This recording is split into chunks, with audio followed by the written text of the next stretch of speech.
Hádají se mi dva lidi v týmu. Mají mezi sebou konflikt. Jak to já jako šéf můžu vyřešit? Tých variant je tam hromada, čo sa môže diať v tom týme, ale ak viem, že nejakú majú nezhody, tak je to o komunikácii. Prvé, čo im poviem, je jedna vec. Komunikácia dokáže rozpustiť akýkoľvek problém. Aby pochopili, keď budeme komunikovať, tak to vyriešime. A keď ešte nemáme riešenie, komunikácia bude pokračovať. Druhé, čo sa ich spýtam, chcete sa hádať ako malé deti, alebo fakt to chcete vyriešiť? A fakt chcem odpoveď.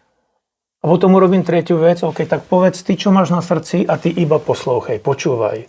A fakt iba buď ticho, snaž tomu porozumieť. A teraz ty komunikuj a ty počúvaj. A toto robím s nimi tak dlho, kým naozaj obaja nechápu, kto má na čom pozornosť a potom je z toho možné urobiť nejaký záver.